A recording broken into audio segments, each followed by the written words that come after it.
Okay, 8.3. It looks at linear equations.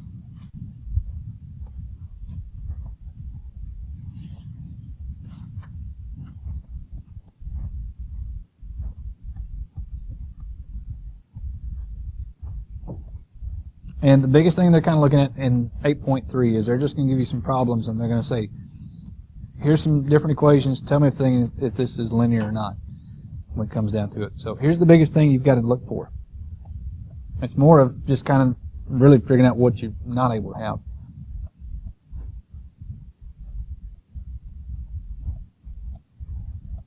First thing is x cannot be in the denominator.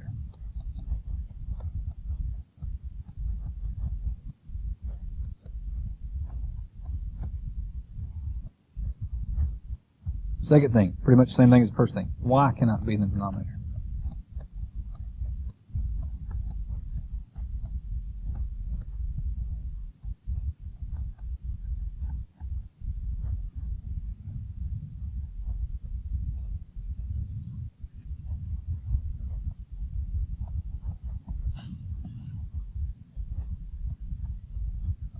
Third thing is you cannot have x times y, and they're not going to show it as x times y. They're just going to have x, y, where it's multiplied together without the dot in the middle. So that's how you'll see that part of it. And then the last thing that you've got for this part, all the variables, which if it's linear, it's only going to be x and y. All the variables must be to the first power.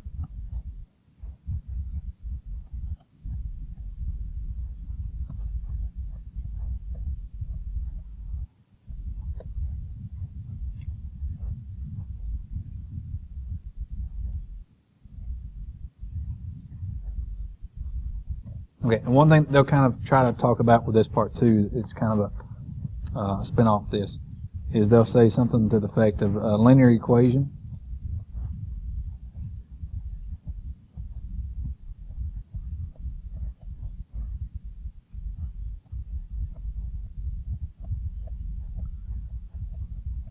must be able to be written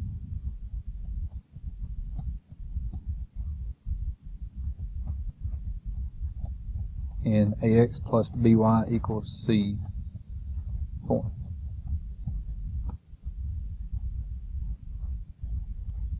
And they call that standard form.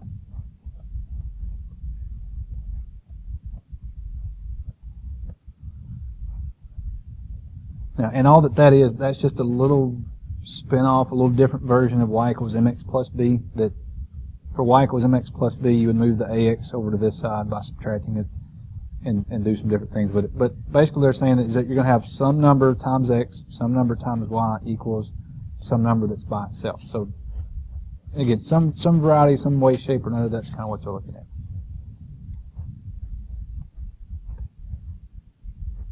Okay, so what they'll do is they'll give you, come back up here. They'll give you a table.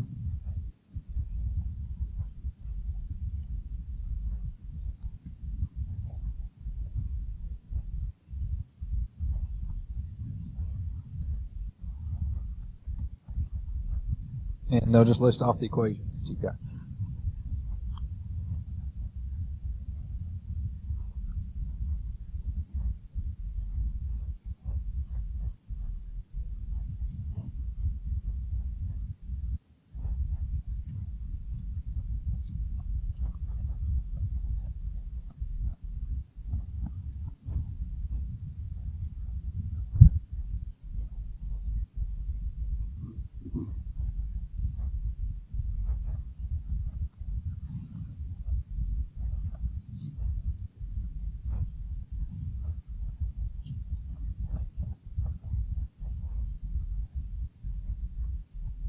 I made that box a little bit too long, but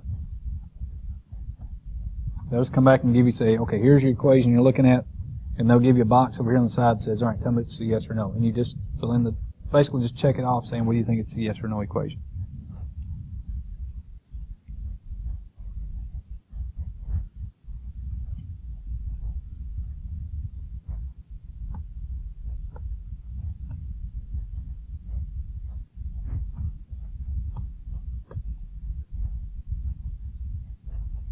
Okay, and you're going back to those four things, and really it comes down to, do you have a variable in the denominator? Well, we do right here. So that's going to leave off a y value of equals 0. So if you have a x or a y in the denominator, you've got excluded values, and in linear equations you don't have excluded values. It has to be that you can plug in any number you want out of that equation. So in that case, you're not going to be able to plug in y equals 0. So that part would be a no. And they'll just give you a dot, and you're just going to go back and click on the dot for that part of it.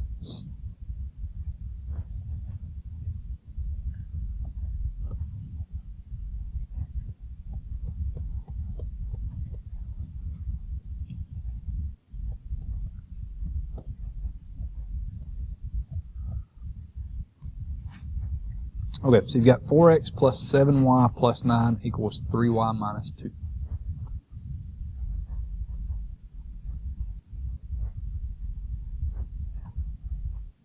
Okay, so no fraction, so you don't have to worry about x or y in the denominator. That part of it's good. The third thing was, we don't have x times y, that we've got just x plus y with some different parts over here. Everything's to the first power, so that one's okay. Now, it doesn't matter if you have an extra x and an extra y. Like this one, you've got a 7y here and a 3y here. You could subtract the 3y and bring it to the left side. Subtract the 9 and move it over here. So you'd have x plus, or in that case, it'd be 4x minus 4y equals negative 11. That's fine if the x's and y's are scattered out. As long as they're not multiplied together, then that's okay. Doesn't matter kind of where they fall there.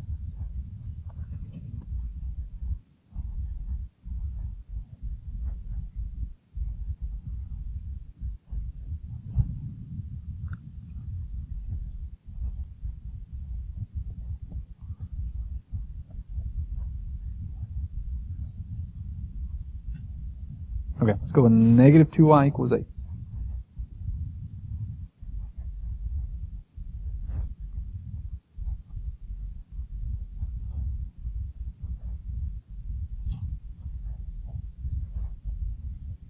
Okay, no denominator, so we don't have to worry about the first two options there.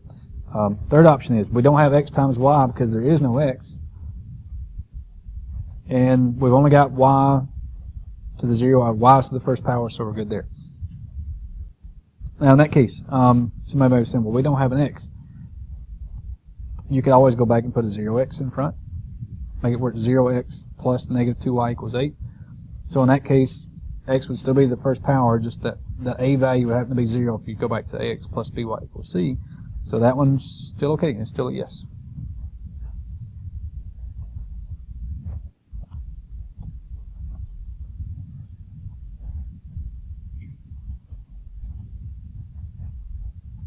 Okay, and then one last one.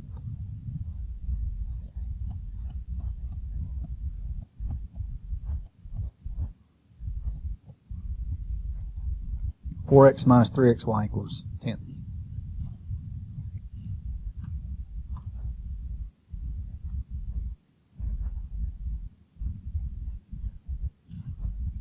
Okay, no fractions, so we're good there. But you've got 3xy for this part where they multiply together, so make that a no.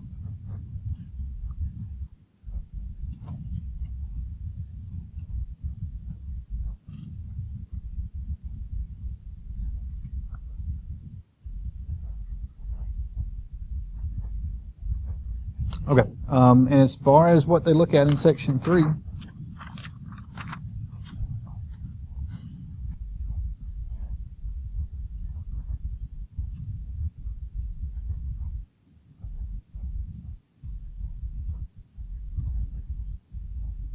okay, so after we've gone through that one little section of 8.3,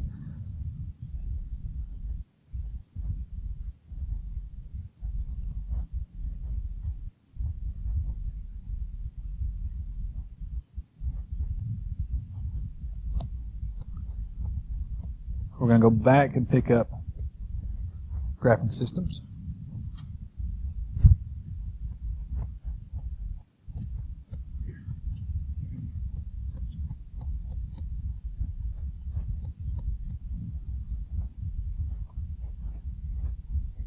And this is chapter 4. Should be showing up in the notes when we're going through the homework there.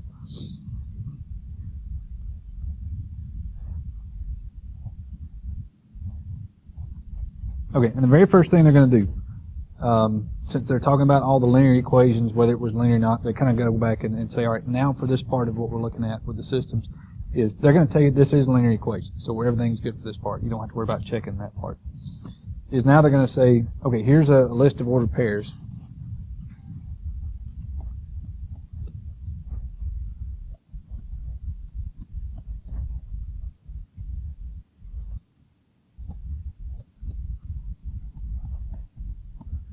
That they'll give you two equations. And when we're talking about systems, all the system is, it's two or more equations together.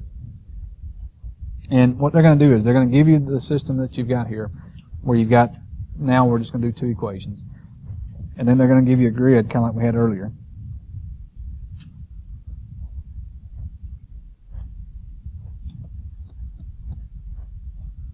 Where they're going to give you an ordered pair. And then, same thing. This time they're going to ask you, instead of it being linear or not, they're going to say, is this particular number a solution? Yes or no?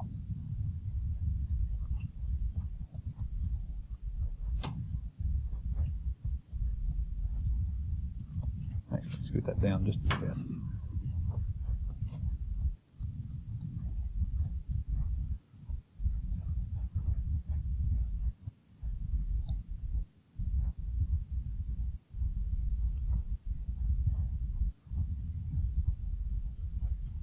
Okay, and determine if they give you the system you've got where you've got the two linear equations, they give you an ordered pair. If they ask you, is this thing a solution or not, basically they're asking you, okay, does that one ordered pair, does it make both equations over here true when you plug it back in?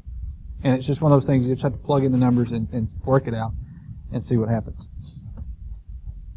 Okay, so back here, if we take x is -1 and plug it in, we take the y is 8, plug it in, and we're going to work everything around it and see what happens there. So we've got 12 times -1 minus 2 times 8 equals -10, and basically you're going to put a question right there.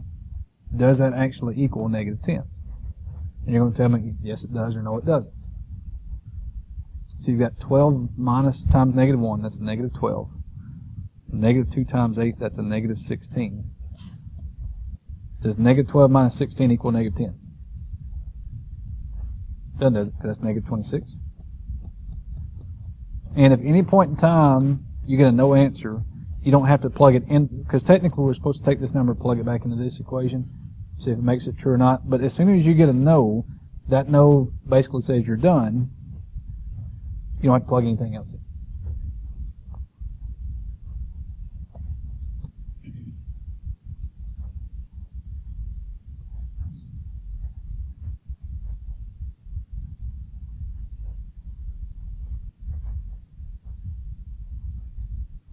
Okay, and then you. Oh, sorry, 28. My bad.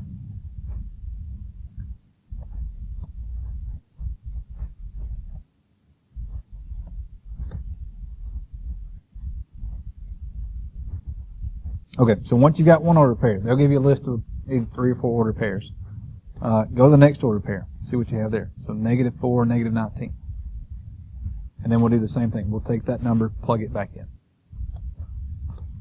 So you've got 12 times -4 minus 2 times -19. Does that equal -10?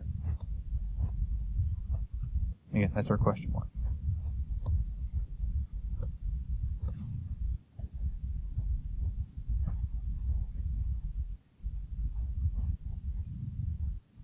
Okay.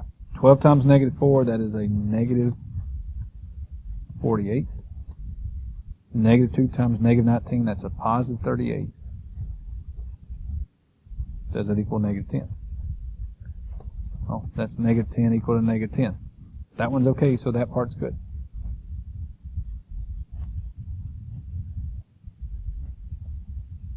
Okay, if that makes the first equation true, then, okay, now you've got to check the second one, see if it also makes it true.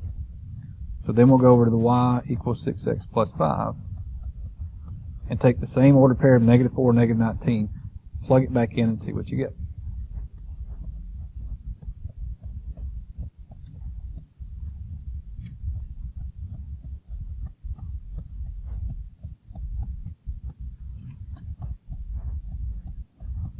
Okay, so for that one, we do get negative 19 equals negative 19. That one's a yes. And if both of them are yes, then your answer is yes.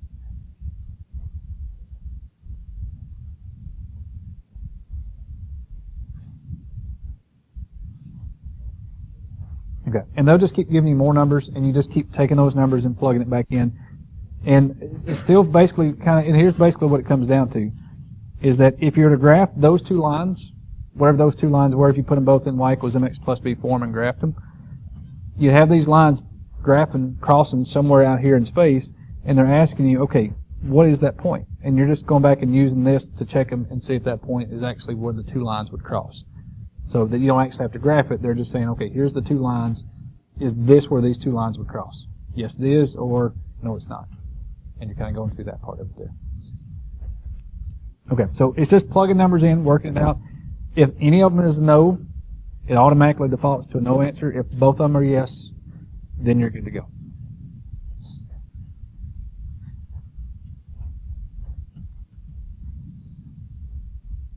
Okay, so that's kind of how they'll set this up in the first part of it, just so you can kind of see what's happening with the lines. Second thing that they'll do.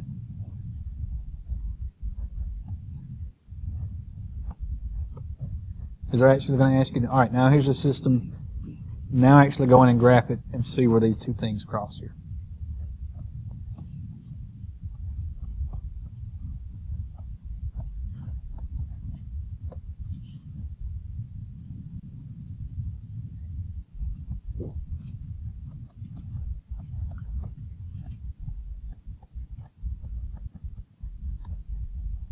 Okay, so they ask you to graph the system, write the solution, and then they're going to kind of give you a little heads up on this one that you could also answer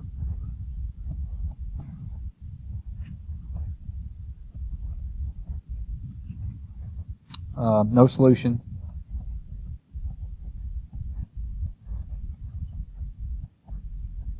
or infinitely many.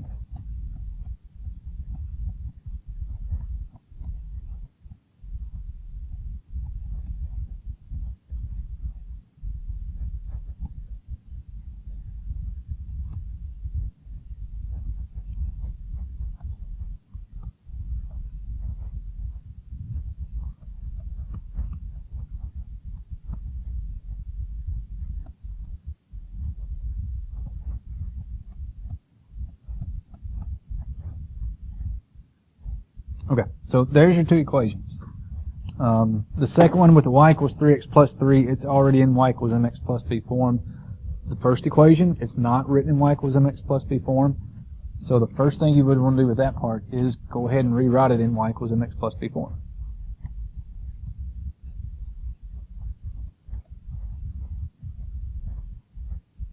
Which basically means you just need to solve it for y.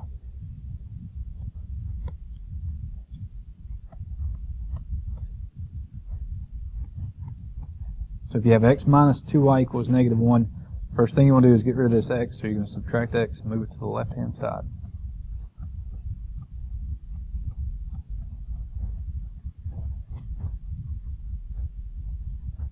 So now you've got to get rid of the negative 2, and since it's negative 2 times y, you need to divide every part up here by negative 2.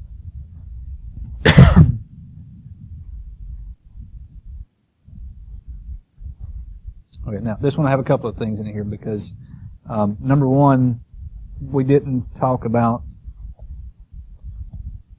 we'll finish this part up first real quick. We got negative over negative, so that's positive x over 2 plus 1/2. We did not graph anything with a fraction b value last time, so we'll throw that in here and just show you what that looks like. It's going to make it a little bit more complicated when you graph these and how you kind of get it to work, but this will be kind of a good one to plug through because they may throw a fraction at you when you're getting ready to graph these.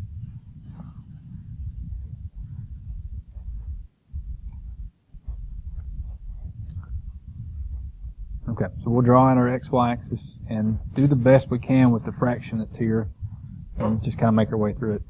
For this line that we have here, let's do this one in red so it shows up a little bit better. And that one's already in blue, so we'll do that one in blue.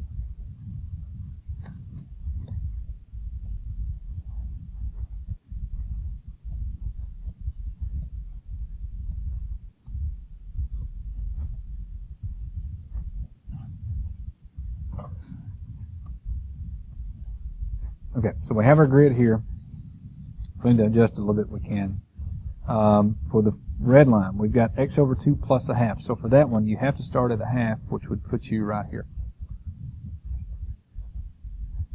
Okay, and then your slope is 1/2. And again, our b value over here was a half, so that one we started at 1/2. And from here, we've got to go up 1 and over 2. Now, because it's halfway in the middle, every time you move up or down, you're going to be halfway between one of the marks here. So if you go up 1 and over 2, that's going to put the second point about there. If you want to be accurate with it, you could also do the same thing, go down 1 and back 2, and that would put you a point about here.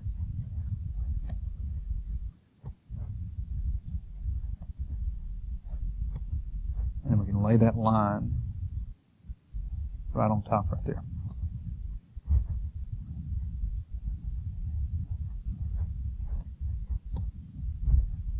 Okay, with 3x plus 3.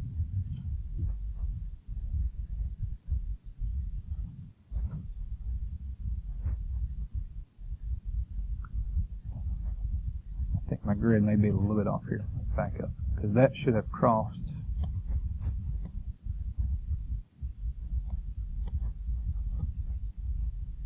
Right there.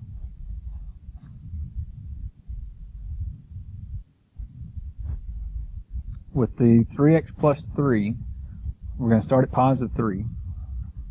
And we should be going up 3 and over 1. Well, if we go up 3 and over 1, we're kind of up off the graph, so let's kind of go backwards. Let's go down 3, 1, 2, 3, and then back 1.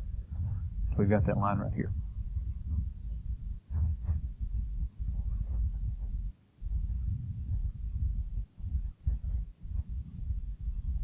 Okay, and when you graph those 2 points, now it's saying, okay, where did those 2 lines cross? Well, they cross right there. And just tell me what that point is. That point is at -1, 0. So they'll give you half a point. You know, if it's a 4-point question, you get 2 points for laying the graph out. You get another 2 points for going back and telling me what that point of intersection is that you got there. Okay, now the other 2 options, and we didn't really look at those other 2 options. If they, for the no solution and the infinitely many, if you're graphing lines, and we'll just kind of show you the picture of what those would look like.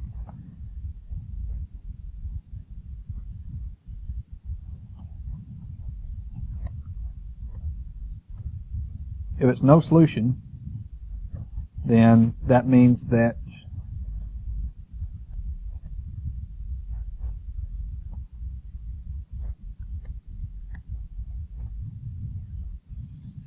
so let's say you got finished graphing your 2 lines and you had 2 parallel lines. Don't touch, right? If they don't touch, that's where you were going to have no solution. Okay, so that's one possibility that you get when you graph your 2 lines. They may be parallel lines. If they are, then that's where you get the no solution option. The other option is, let's say you graph your 2 lines, and one time you graph the line and it's a negative slope line, so we're doing something like this. The second time you go back and graph a line, you get it solved for y equals mx plus b, and it lays down right on top of that same line that you got there. If you've got the same line on top of itself, it's just the same equation written twice, but it's just 2 different ways. That's where you would have the infinitely many solutions part.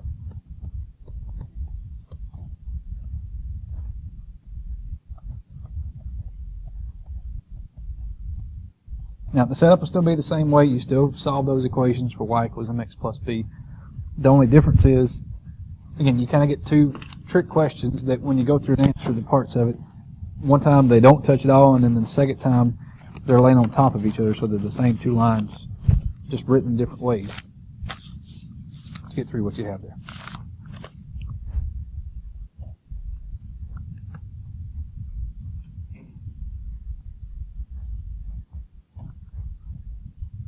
Okay, so there's a system where you're going to do graphing, put 2 lines together.